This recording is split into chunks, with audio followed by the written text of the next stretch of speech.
Shalom, saudara-saudara terkasih, sahabat Jalan Kristus. Marilah kita mendengarkan firman Tuhan bagi kita di dalam minggu ini yang tertulis di Matius pasal yang kelima, ayatnya yang pertama hingga ayat yang ke-12. Saya akan membacakan kepada kita demikian firman Tuhan. Ketika Yesus melihat orang banyak itu, naiklah ia ke atas bukit, dan setelah ia duduk, datanglah murid-muridnya kepadanya.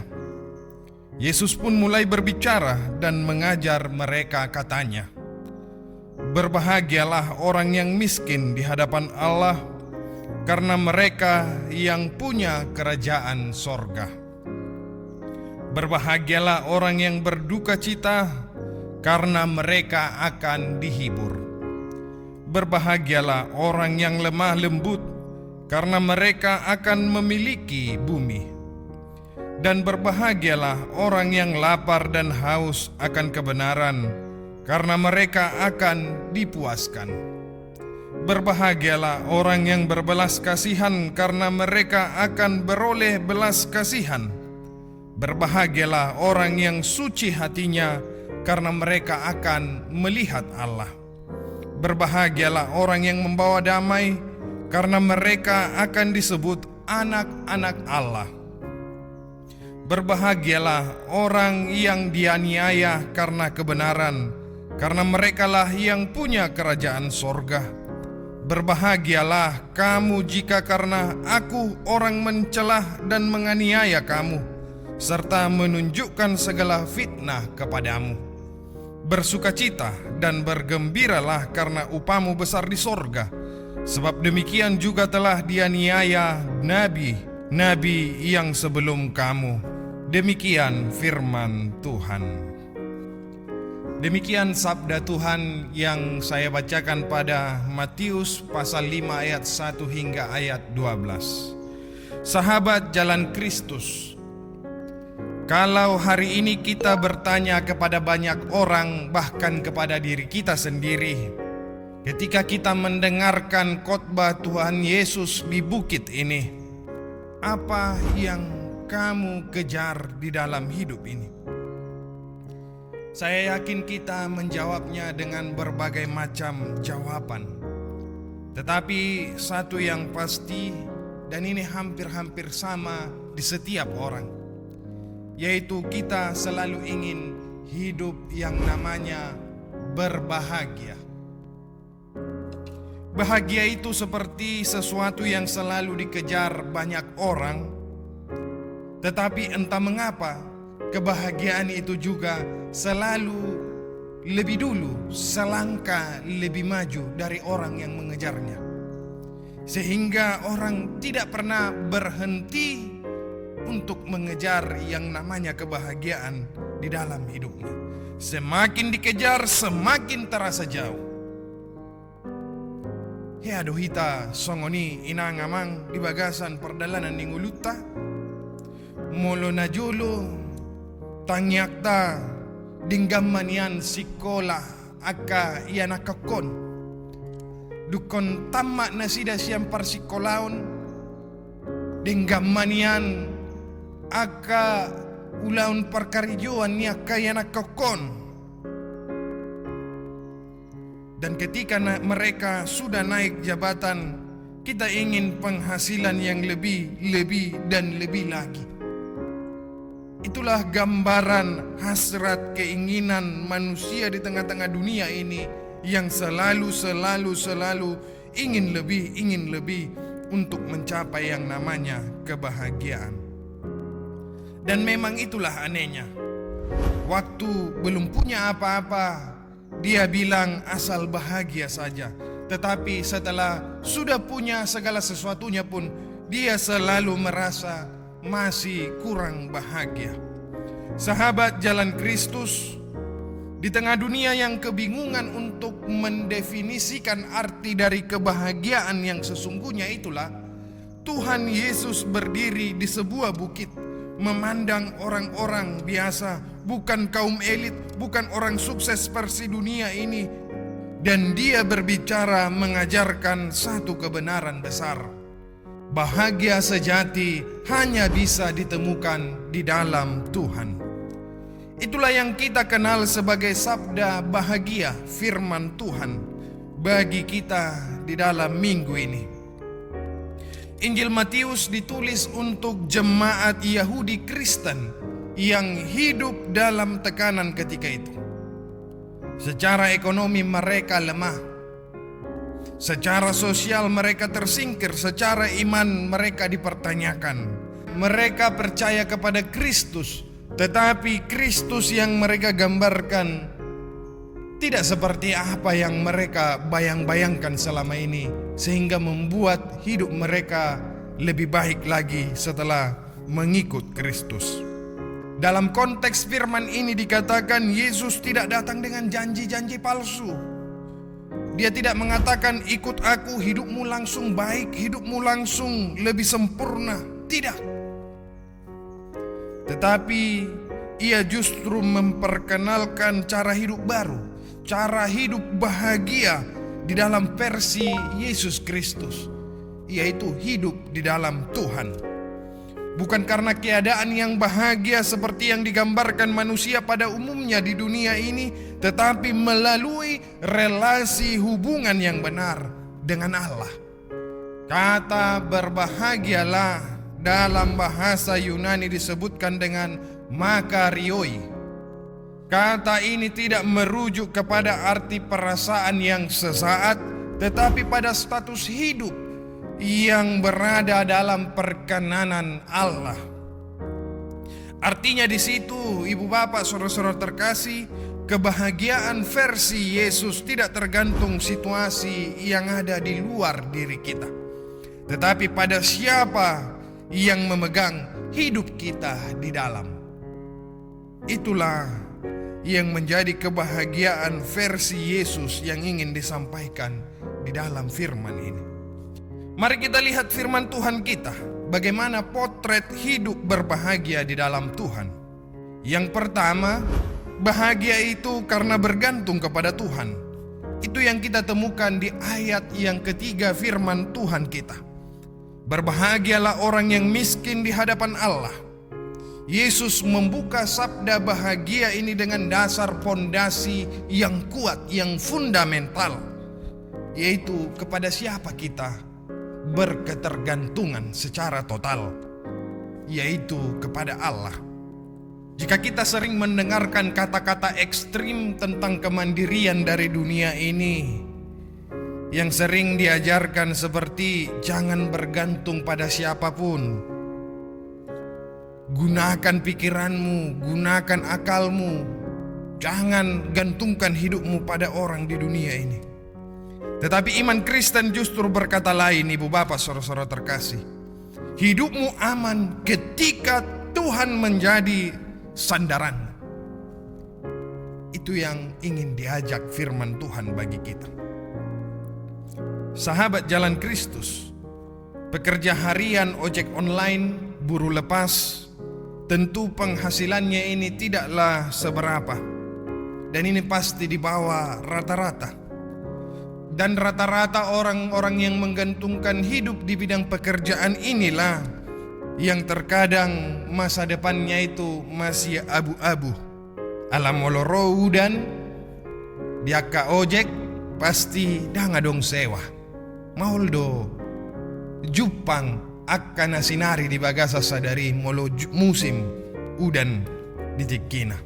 Alaina ngamang sianaka ulaw na si songonodo biasa na bui jupakta tangiang na marsitutu mangido tu debata. Karena apa? Karena keterbatasan tadi, masa depan yang masih abu-abu itu tadi, sehingga dia memasrahkan hidupnya hanya kepada Allah saja. Dia tidak tahu mau menggantungkan hidup kemana. Dan doa-doa orang yang bekerja, pekerjaannya di bidang seperti ini biasanya doa-doanya lebih jujur. Dia hanya berdoa untuk hari ini saja. Cukupkanlah Tuhan. Dan Yesus berkata, saudara-saudara terkasih, melalui firman ini, kerajaan sorga sesungguhnya adalah milik mereka. Bahagia bukan karena hidup pasti, tetapi karena Tuhan yang setia bersama-sama dengan kita. Itulah yang pertama yang ingin kita petik melalui firman Tuhan kita.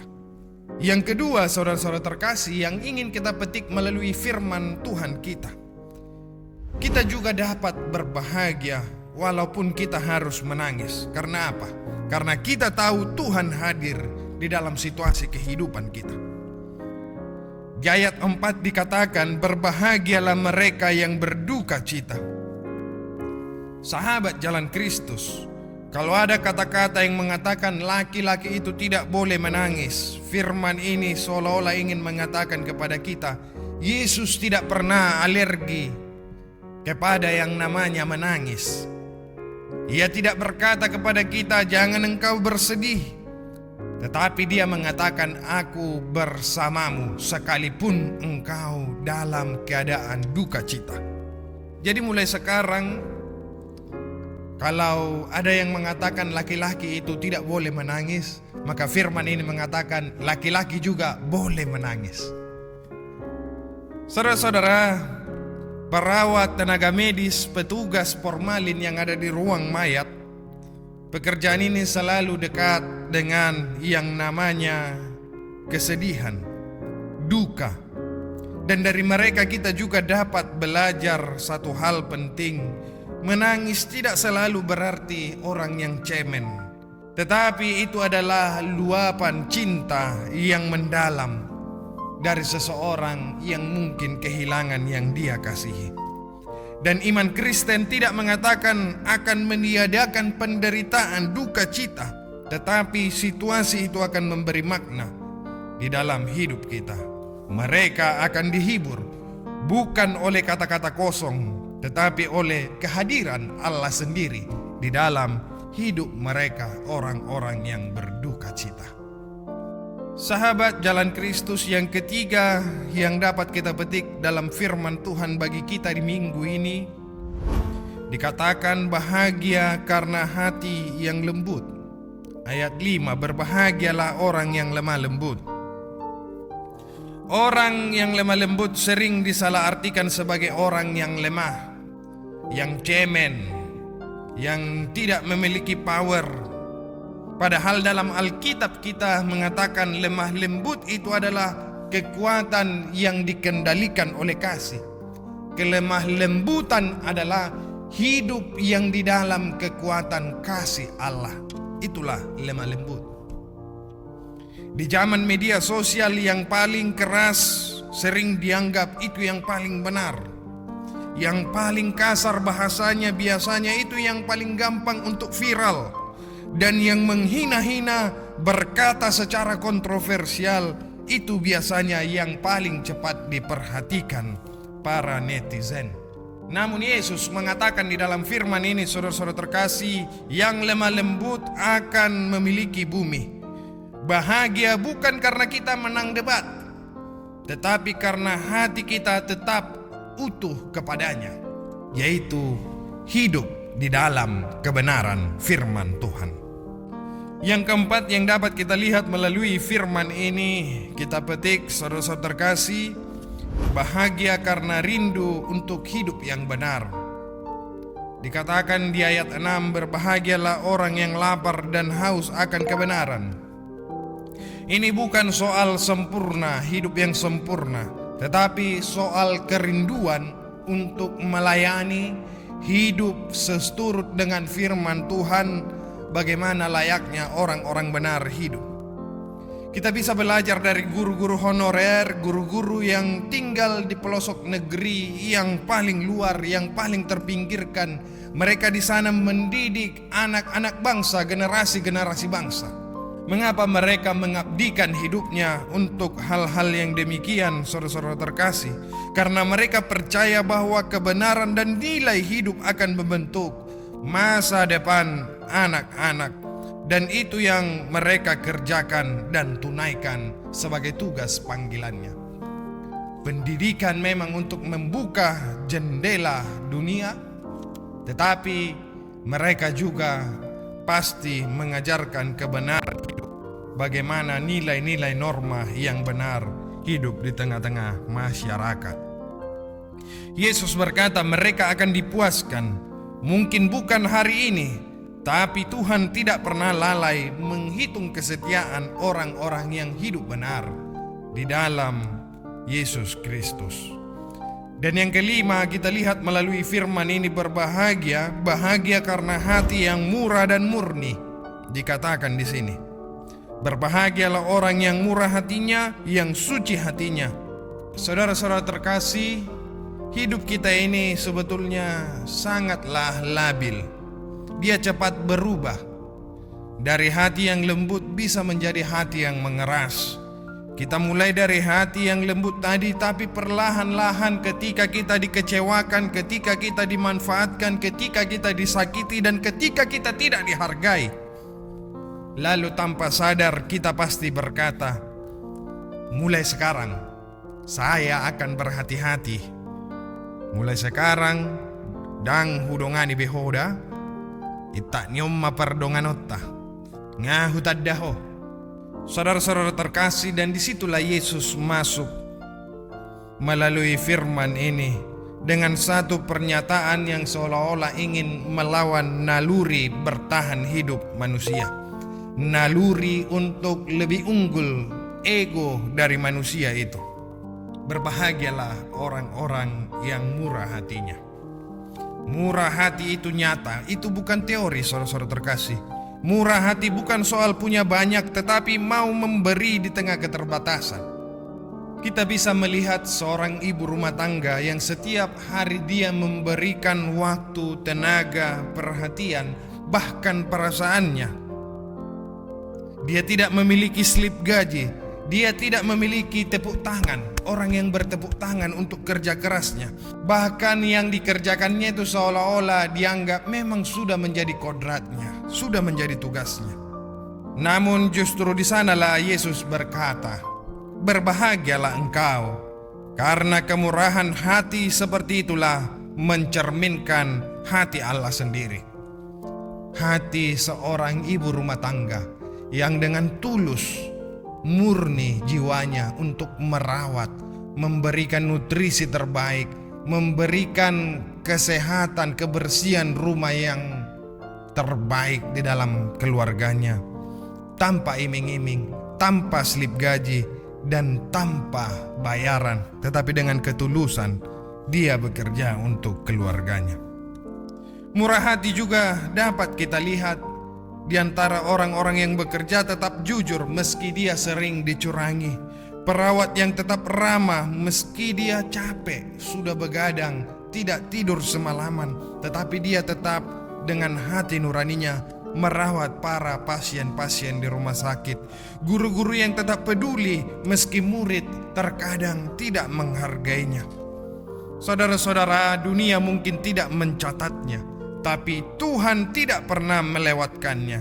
Hati yang murni, yang tidak sempurna, tapi tetap tulus. Lalu Yesus melanjutkan firman-Nya, berbahagialah orang yang suci hatinya. Suci hati bukan berarti tanpa dosa, melainkan tanpa kepalsuan. Hati yang satu arah, tidak bercabang-cabang, tidak penuh dengan agenda-agenda tersembunyi. Di zaman media sosial banyak orang terlihat baik, tapi hatinya sibuk mencari pengakuan. Yesus berkata Allah tidak tertarik kepada hal-hal yang demikian yang namanya pencitraan, tetapi Allah melihat ketulusan hati. Dan yang keenam dikatakan berbahagialah karena memegang teguh iman dan kepercayaan. Inilah yang terakhir jika kita membaca di ayat 9 hingga ayat 12. Berbahagialah orang yang membawa damai, yang dianiaya karena kebenaran. Saudara-saudara, sahabat jalan Kristus, membawa damai di dunia yang terbelah, yang rawan akan konflik dan perpecahan, tentu tidaklah hal yang mudah. Bahkan dalam keluarga, di dalam gereja, di dalam masyarakat, sering sekali orang-orang yang demikian disalahpahami, bahkan disingkirkan dan terasing. Orang-orang yang membawa damai kerap sekali berjalan di jalan-jalan yang sepi dan sunyi. Tidak ada yang memperhatikan. Namun Yesus Kristus tidak menipu murid-muridnya. Ia jujur kepada murid-muridnya.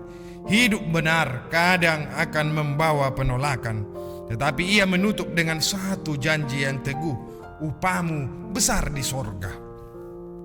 Bahagia bukan karena semua orang setuju dengan kita, tetapi karena Tuhan berkenan kepada kita. Sahabat jalan Kristus, bahagia tidak bisa dicuri oleh dunia ini dalam hidup kita. Hidup yang berbahagia di dalam Tuhan bukan hidup yang tanpa masalah, tetapi hidup dengan arah yang jelas di dalam hidupnya.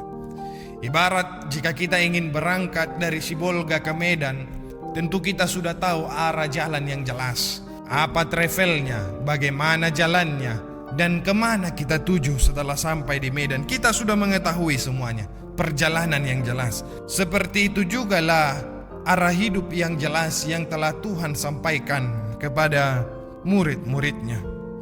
Kemudian hidup berbahagia di dalam Tuhan bukan berarti hidup tanpa air mata, tetapi hidup yang tahu kepada siapa air mata itu dibawakan.